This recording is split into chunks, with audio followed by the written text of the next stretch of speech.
कि ग्रुप और अनग्रुप कैसे किया जाता है। मल्टीपल ऑब्जेक्ट्स हमने जैसे बना रखे हैं, फॉर एग्जांपल इस तरह से इन सबको हमने अलग अलग बना रखा है।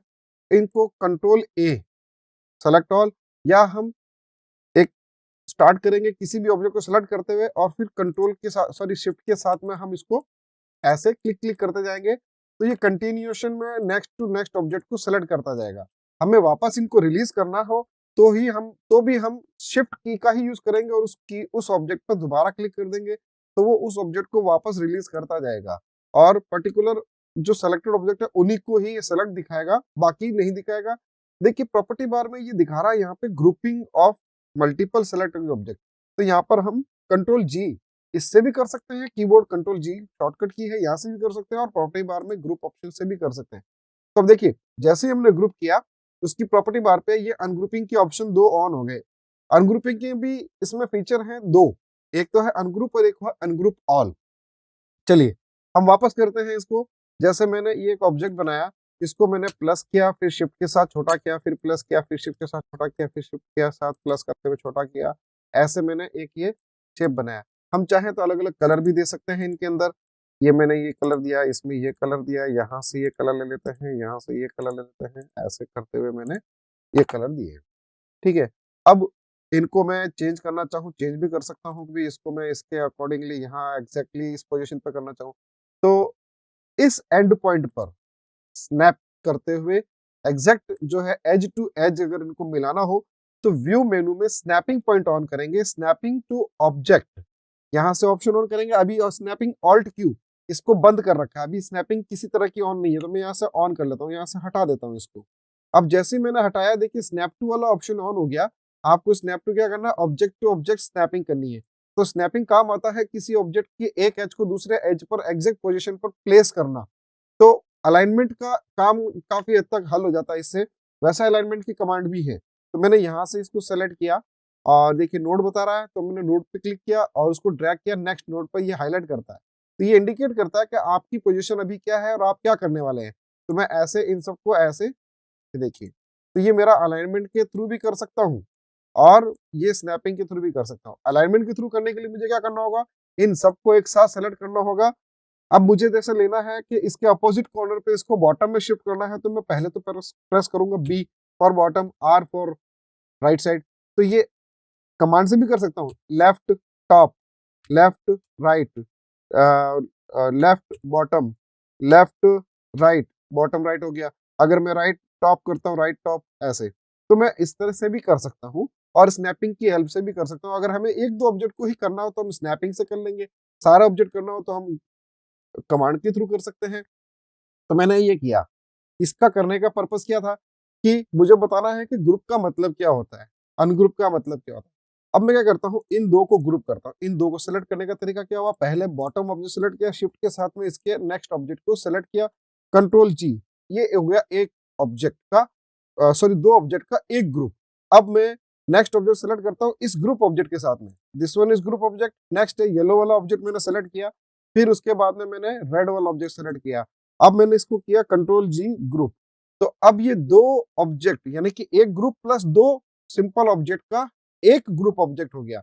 नीचे प्रॉपर्टी बार में देखा था group of 3 objects on layer 1, जो लेयर 1 है उस लेयर 1 पर ग्रुप ऑफ 3, 3 ऑब्जेक्ट्स का ग्रुप है, यानी कि एक तो ग्रुप ऑब्जेक्ट है और दो वो सिंगल ऑब्जेक्ट्स हैं, उनको मिला करके, तो ये हो गया सेकेंड ग्रुप।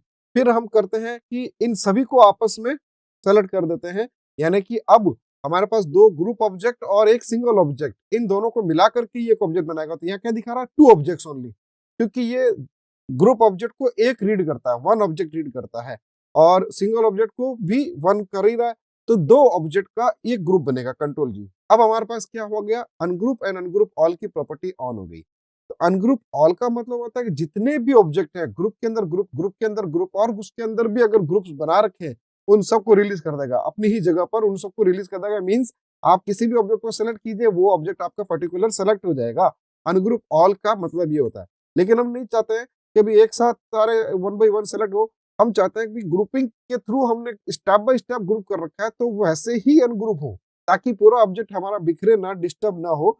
तो हम ग्रुप ग्रुप ऑब्जेक्ट को लेकर के हम अपना अलाइनमेंट या जो डिस्ट्रीब्यूशन करना चाहे वो कर सकें। तो उसके लिए पहला ऑप्शन तो यही है कि आप अनग्रुप ऑब्जेक्ट्स ओनली, जो ऑब्जेक्ट्स हैं उनको अनग्रुप। दूसरा है कि आप सारे रिलीज करना चाहते हो तो अनग्रुप ऑल ऑब्जेक्ट्स, सभी ऑब्जेक्ट्स को एक साथ अनग्रुप कर दे। तो मैं जैसे पहले बताता हूँ अनग्रुप ऑब्जेक्ट्स ओनली। तो जो जो ऑब्जेक्ट्स थे, अब उसमें ग्रुप ऑब्जेक्ट भी हो सकता है, तो ये एक सिंगल ऑब्जेक्ट था, ये अलग रिलीज हो गया, ओके डन। फिर उसके बाद में जब हमने इसको सेलेक्ट किया तो ये इन दो ऑब्जेक्ट का एक ग्रुप है, ओके डन। अब इसके बाद में मुझे दोबारा अनग्रुप करना पड़ेगा, क्योंकि अब ये एक ही ऑब्जेक्ट है, इसको अनग्रुप करेंगे तो क्या होगा, ये ग्रुप ऑब्जेक्ट था, ये अलग हो गया, ये दो अलग अलग थे तो दोनों अलग अलग हो गए। अगर ये भी ग्रुप होता तो दो अलग ग्रुप हो जाते हैं, उसके बाद में हमें इनको अनग्रुप करना पड़ता। अनग्रुप ऑल में क्या होगा, अनग्रुप ऑल में ये होगा कि हमने इस पूरे ऑब्जेक्ट को सेलेक्ट किया हुआ है। अनग्रुप ऑल मींस ये अलग, ये अलग, ये अलग, ये अलग और ये अलग, सारे ग्रुप और वो जो मल्टीपल ग्रुप जितने भी सब ग्रुप्स थे सब अनग्रुप हो जाएंगे। तो ये इन दोनों में डिफरेंस है। इस तरह से हम ग्रुपिंग और अनग्रुपिंग कर सकते हैं। अनग्रुपिंग ऑल का भी ये तरीका है।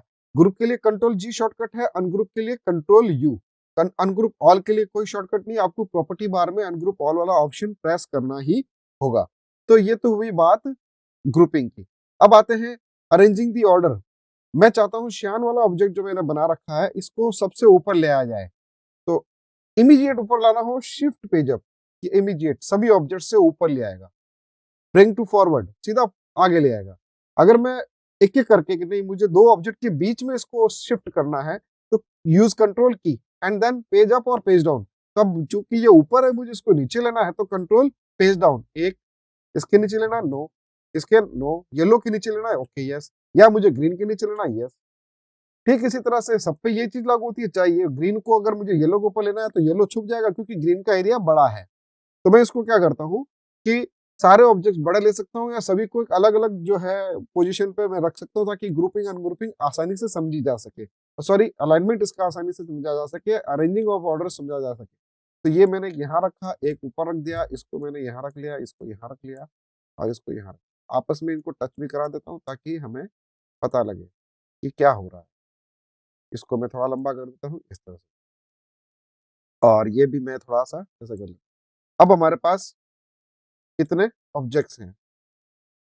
ओके, श्यान वाले को कंट्रोल के साथ लाता हूँ, देखिए 1 2 3 4 5, फिफ्थ नंबर पे आ जाएगा।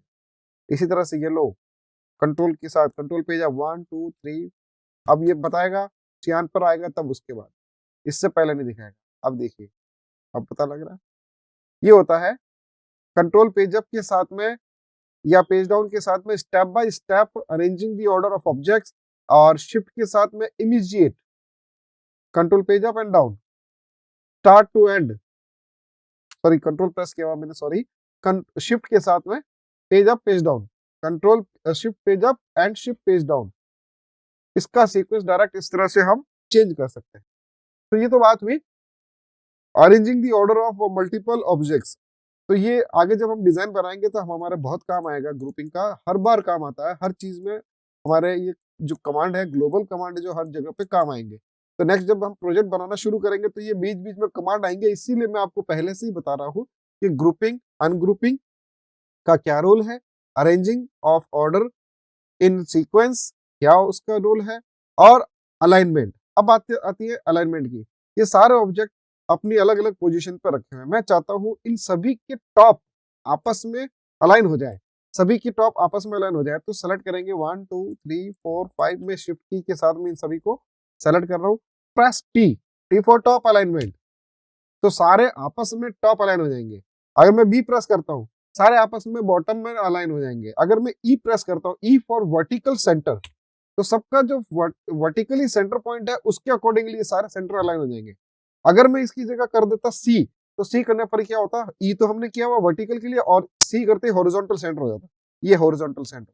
तो जो बड़ा ऑब्जेक्ट है सबसे ऊपर की तरफ है तो वो बाकी सारे ऑब्जेक्ट उसके नीचे छुप जाएंगे, जैसा कि इसके अंदर हो रहा है इस केस में। तो मैं इसको क्या करता हूँ, शिफ्ट पेज डाउन करके अरेंज कर देता हूँ। अब आप देखिए सी और ई का मतलब होता है C for horizontal, E for vertical center, ये शॉर्टकट है। कोरल ड्रॉ में शॉर्टकट्स हैं और काफी सारे हैं, जिनको आप याद रखेंगे तो आपकी स्पीड इसके अंदर बढ़ेगी, आपकी प्रोडक्टिविटी बढ़ेगी डिजाइनिंग की। तो ये तो था इसका अलाइनमेंट का shortcut, C for horizontal, E for vertical. अगर मैं टी करता हूँ सारे टॉप हो जाएंगे, बी करता हूँ सारे बॉटम हो जाएंगे, एल करता हूँ लेफ्ट हो जाएंगे, आर करता हूँ सारे राइट हो जाएंगे। टॉप टी और आर करता हूं तो टॉप आर हो जाएंगे, टी एल करता हूं तो टॉप लेफ्ट हो जाएंगे, बी एल करता हूं बॉटम लेफ्ट, बी आर करता हूं बॉटम राइट, और सी दबा देता हूं तो ई दबा देता हूँ वर्टिकल सेंटर, सी दबा दूंगा तो हॉरिजॉन्टल सेंटर, आपस में एक दूसरे के। मैं चाहता हूँ ये सारे ऑब्जेक्ट पेज के सेंटर में आ जाए, तो पेज के सेंटर के लिए सभी ऑब्जेक्ट सेलेक्टेड है, पी प्रेस कर दीजिए, पेज के सेंटर में आ जाएगा। ये होता है alignment of multiple selected objects, एक से ज्यादा सेलेक्टेड ऑब्जेक्ट्स में अलाइनमेंट करना। अब बात आती है इनको डिस्ट्रीब्यूशन की।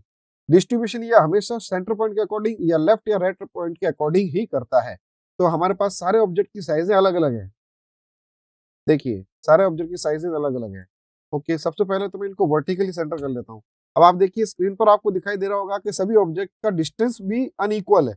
मैं इनको इक्वल डिस्ट्रीब्यूट करना चाहता हूँ, तो इक्वल डिस्ट्रीब्यूशन के लिए प्रॉपर्टी बार में देखिए कोई शॉर्टकट नहीं है। प्रॉपर्टी बार में यहाँ पर ये अलाइनमेंट का एक ऑप्शन दिखाई दे रहा है, कंट्रोल शिफ्ट ए, इसको ऑन करने का शॉर्टकट है कंट्रोल शिफ्ट ए। तो यहाँ पर एक अलग से एक डॉकर विंडो अपीयर हो जाएगी। इस विंडो में हमें दिखा रहा है स्टार्टिंग तो हमने जो अभी किया शॉर्टकट की हेल्प से अलाइनमेंट, नेक्स्ट है नीचे इसके डिस्ट्रीब्यूशन। और अलाइनमेंट और डिस्ट्रीब्यूशन डिपेंड करता है अकॉर्डिंग टू पेज और अकॉर्डिंग टू सेलेक्टेड ऑब्जेक्ट। तो अभी अपना डिफॉल्ट क्या ऑन है, सेलेक्टेड ऑब्जेक्ट, कि जो सेलेक्टेड ऑब्जेक्ट है उन्हीं को आपस में उन्हीं की रेंज के बीच में डिस्ट्रीब्यूट एंड इक्वल अलाइनमेंट करे। अगर ये कर दिया जाता पेज, तो ये जितना भी अलाइनमेंट हो रहा है वो पेज के अकॉर्डिंग होता है। ये मैंने पेज कर दिया तो पेज का टॉप, पेज का लेफ्ट, पेज का बॉटम, पेज का राइट, ये सारे पेज के अकॉर्डिंग कर। तो बेटर है हमें अगर सिलेक्शन के अकॉर्डिंग करना है तो सिलेक्शन को ही बाय डिफॉल्ट ऑन रखना चाहिए, डिस्ट्रीब्यूटेड अकॉर्डिंग टू सिलेक्शन। इनके बीच में डिस्ट्रीब्यूशन देखिए सभी का लेफ्ट इक्वल हो जाए, यहाँ पे आइकन भी तो शो कर रहे हैं, सभी का सेंटर पॉइंट इक्वल हो जाए, यानी कि ऑब्जेक्ट की साइज कुछ भी हो लेकिन उन सब का सेंटर पॉइंट का डिस्टेंस जब आप नापोगे तो इक्वल दिखाई दे। इसी तरह से राइट, और इसी तरह से एक का लेफ्ट और एक का राइट इक्वल होना चाहिए। तो हम इनमें से जो भी ऑप्शन चूज करना चाहे, सपोज कीजिए मैंने सेंटर करता हूँ, तो देखिए according to centre point in सभी ऑब्जेक्ट का अलाइनमेंट सेंट्रली हो गया है। अगर मैं लेफ्ट और राइट, एक का लेफ्ट और एक का राइट इक्वल रखना चाहता हूँ, तो एक का लेफ्ट और एक का राइट डिस्ट्रीब्यूट स्पेस हॉरिजॉन्टली। तो देखिए अब आपस में इन दोनों का जो बीच में जो है एक का लेफ्ट और एक का राइट के अकॉर्डिंगली ये सारे डिस्ट्रीब्यूट करेगा इक्वल। इसी तरह से सिर्फ राइट राइट करना है तो सिर्फ राइट, सिर्फ लेफ्ट लेफ्ट करना है तो लेफ्ट के अकॉर्डिंग। ठीक इसी तरह से ये जो अलाइनमेंट के ऑप्शन दिखाई दे रहे हैं, ये डिस्ट्रीब्यूशन की जो ऑप्शन है ये वर्टिकल लाइंस के लिए, हॉरिजॉन्टल लाइन के लिए नहीं है। तो वर्टिकल लाइन मींस ये हमारे पास वर्टिकल लाइन है, अब अलाइन भी नहीं है और इक्वल डिस्ट्रीब्यूटेड भी नहीं है। तो पहले इनको पूरा सेलेक्ट किया जाए, लेफ्ट अलाइन किया जाए तो सारे लेफ्ट अलाइन हो जाएंगे, सी करेंगे तो सेंटर लाइन हो जाएंगे, और आर करेंगे तो राइट अलाइन हो जाएंगे। तो मैं सेंटर लाइन करता हूँ। अब आती है बात इनकी सबके टॉप के अकॉर्डिंगली, टॉप के अकॉर्डिंगली इक्वल डिस्ट्रीब्यूट, बॉटम के अकॉर्डिंग, सेंटर पॉइंट के अकॉर्डिंगली, वर्टिकली सेंटर के अकॉर्डिंग इक्वल डिस्ट्रीब्यूट, बॉटम के अकॉर्डिंग, एंड एक का बॉटम एक का टॉप आपस में इक्वल होना चाहिए। तो इसका बॉटम, हरे वाले ऑब्जेक्ट का बॉटम और पीले वाले का टॉप, इन दोनों के बीच में इक्वल डिस्टेंस होना चाहिए। तो देखिए अब ये हो गया इक्वल डिस्टेंस।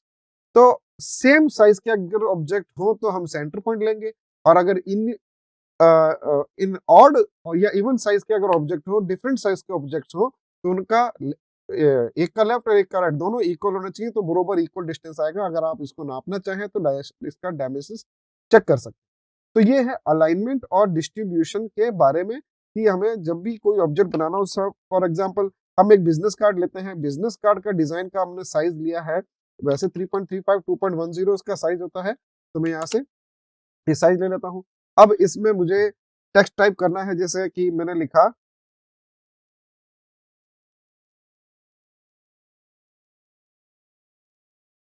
ये मैं टाइप कर रहा हूँ, ये टाइप किया, ओके ये एड्रेस टाइप किया। मुझे इसको एड्रेस को प्रेजेंट करना है बॉटम लाइन में, इसकी फॉन्ट साइज में करता हूँ 8, सॉरी बहुत ज्यादा हो गया, 8 पॉइंट साइज करते हैं, और इसको मैं इस बॉक्स के बॉटम में लगाना चाहता हूँ और सेंट्रल लाइन करना चाहता हूँ, प्रिंट एरिया छोड़ते हुए, मतलब मार्जिन एरिया छोड़ते हुए। तो पहले तो मैं क्या करूंगा, मुझे अगर नहीं मालूम होगा तो मैं ऐसे मैन्युअली एडजस्ट करूंगा। ये मैंने एडजस्ट किया, अब मुझे लग रहा है कि एग्जैक्ट सेंटर में नहीं है, तो मैं इस बॉक्स को, जो कि मैंने माना है कि ये हमारे बिजनेस कार्ड का सेंटर आउटलाइन है, कि भाई ये इससे बाहर नहीं जाना चाहिए, तो ये वर्क एरिया हो गया हमारा। तो सी दबाऊंगा, सी करने पर क्या होगा, ये सेंट्रली अलाइंड हो जाएगा। यहाँ ऐसी जगहों पर ये अलाइनमेंट कमांड काम आता है। तो ऐसा डिजाइन जब बनाने शुरू करेंगे तो ग्रुपिंग है, अनग्रुपिंग है, अप एंड डाउन करना है, वो सब काम आएगा। जैसे मुझे रिवर्स ऑर्डर में इसको एड्रेस को शो करना है, तो मैंने इसको रेक्टेंगल को प्लस किया, डुप्लीकेट हो गया, और इसको मैंने यहाँ तक एक रिवर्स के लिए बॉक्स बनाया, कलर लिया, ओके। अब टेक्स्ट दिखाई नहीं दे रहा है, क्यों नहीं दिखाई दे रहा है? क्योंकि दोनों डार्क कलर है, तो एक को मैं व्हाइट कर देता हूँ। अब मान लीजिए कि कहीं नीचे होता, रेक्टेंगल ऊपर आ जाता, तो हमें टेक्स्ट दिखाई नहीं देता, तो हमें क्या करना होता, इसको टेक्स्ट को सेलेक्ट करके ऐसे शिफ्ट पेज अप या कंट्रोल पेज अप से अरेंज करना पड़ता। तो ये हमें अरेंज करने का काम आ गया। ठीक ठीक इसी तरह से इन दोनों को आपस में, ये अपनी जगह से हिले नहीं, तो हम आपस में इन दोनों को एक दूसरे को ग्रुप कर देते हैं। तो अब जब भी हमें कोई एड्रेस का कार्ड काम में लेना होगा, भाई एड्रेस को ऊपर ले लो, तो ये पूरा पट्टी समेत हम ऐसे ऊपर ले सकते हैं, बॉटम में लेना है बॉटम में ले सकते हैं, वापस अनग्रुप करना चाहे अनग्रुप कर सकते हैं, शिफ्ट के साथ सेंटर लाइन करना चाहे सेंटर लाइन कर सकते हैं। तो ये जो सेंटर लाइनिंग हुआ, ग्रुपिंग हुआ, अरेंजिंग ऑर्डर हुआ, ये बार बार हमारे डिजाइन के अंदर काम आएंगे। एक काम आएगा जूमिंग का, F2 F3 F4 shift F4, ये बेसिक जो है ग्लोबल सॉरी इसके कोरल के डिफॉल्ट कमांड है, जिनसे हम in and out zoom in कर सकते हैं। जैसे मुझे इसके कोरल में जो पेज का लेआउट ले रखा, उसको फुल पेज देखना है, मतलब उसकी पूरी स्क्रीन देखनी है, पूरा पूरा पेज कैसे दिखाई दे, तो हम यूज करेंगे F4 सॉरी शिफ्ट F4। तो शिफ्ट F4 काम आता है पेज को दिखाने के लिए, पूरी पेज की विड्थ एंड हाइट को दिखा देगा शिफ्ट F4। अगर मैं ओनली F4 प्रेस करता हूं, तो ये जितने भी ऑब्जेक्ट्स हैं, चाहे पेज के बाहर हो, वर्क स्पेस कॉर्नर के अंदर जो दिखाई दे रहा है, इस कॉर्नर के वर्क स्पेस में कहीं पर भी किसी भी पोजीशन पे कुछ भी बने वो सारे ऑब्जेक्ट को एक साथ, इसे कहते हैं जूम ऑल एक्सटेंट, सभी एक्सटेंट को सारे को एक साथ दिखा देगा F4 करने पर। तो मैंने सिंपल सा F4 किया, तो इसमें सिंपल सा क्या था, एक बॉक्स बना हुआ था बिजनेस कार्ड की साइज का, तो और इसके अलावा और कुछ था नहीं, तो सिर्फ उसी को ये हाईलाइट करेगा, उसी को ही जूम इन कर देगा। सपोज कीजिए मेरे पास अगर कुछ बना हुआ, तो मैं F3 से जूम आउट करता हूँ, ये मैंने कुछ शेप यहाँ इस वर्क स्पेस पे यहाँ डाल देता हूँ ऐसे, लाइक दिस। अब मैंने काम करना है, शिफ्ट F4 कर दिया तो पेज का दिखा दिया, वो ऑब्जेक्ट सारे उस वर्क स्पेस में है, लेकिन हमें शिफ्ट F4 यानी कि पेज की रेंज देख रहे हैं तो उसमें नहीं दिखाई दे रहे हैं। हम चाहते हैं कि ऐसा कोई पॉइंट रह गया हो, तो उसको हटाना हो, जिसकी वजह से हमें डिस्टर्बेंस हो रहा है कि जो प्रॉपरली जूमिंग नहीं हो पा रही है चीजें, तो उसके लिए हम क्या करेंगे, F4 प्रेस करेंगे, जूम ऑल एक्सटेंड, सभी एक्सटेंड को दिखा दे, इंक्लूडिंग ऑल ऑब्जेक्ट, सभी ऑब्जेक्ट के साथ में। तो अब जो आउटर एरिया में है और उनकी जरूरत नहीं है या अननेसेसरीली वहां चले गए हैं हमारी गलती की वजह से, तो उसको हम ऐसे डिलीट कर सकते हैं। नाउ F4, इससे पता लगेगा एक और ऑब्जेक्ट था जो कि पीछे रह गया था, तो ये अब हम F4 दबाएंगे तो सिंपल सा ये, इसका मतलब आपके पास ये एक ही ऑब्जेक्ट है जो कि पेज की रेंज में, बाकी नहीं है। तो ये F3 जूम आउट करने का काम आएगा, F4 ऑल एक्सटेंट को शो करने का काम आएगा, शिफ्ट F4 पूरे पेज के एक्सटेंट को दिखाने का काम आएगा। F2 से कोई नहीं होगा, लेकिन जूम टूल आएगा आपके पास, और उस जूम टूल को विंडो, उसका उस जूम टूल से विंडो अगर आप ड्रॉ करते हो, किसी भी ऑब्जेक्ट के चारों तरफ एक विंडो बनेगी, जितना विंडो बन रहा है उतना एरिया जूम कर देगा। अब चाहे वो मैंने F2 लेकर सिंपल सा ये करता हूँ कि अपोजिट को ही जूम करके देखना है, तो मैं ऐसे जूम करके देखता हूँ। ये मैक्सिमम लेवल है जूम का, इस तरह से और करना है, इस कॉर्नर को और करना है, और करना है, और करना है, जितना अंदर की तरफ मैं जूम कर सकता हूँ, और जूम कर सकता हूँ, इस तरह से 24,496% जूम कर लिया। इमीडिएट सारा अपडेट देखना है F4, शिफ्ट F4 पेज। तो ये कुछ शॉर्टकट्स है जो हमारे बार बार हमारे काम आएंगे, कि भाई जूम किया, ओके नजदीक गए। तो मैं बार बार इन चीजों को बताऊंगा नहीं, मैं सिंपल सा zoom in zoom out page up page down करूंगा, तो उससे आपको ये समझ में आ जाएगा कि भाई ये चीजें क्या यूज में ली है। तो इनको बार बार रिपीटेशन नहीं करना है, लेकिन ये चीजें हमारे पास बार बार काम में आएंगी। कौन कौन सी? जूमिंग की, ग्रुपिंग की, अनग्रुपिंग की, पेज अरेंजिंग की, सॉरी ऑब्जेक्ट्स अरेंजमेंट की, ये सारी चीजें इसमें काम आएंगी।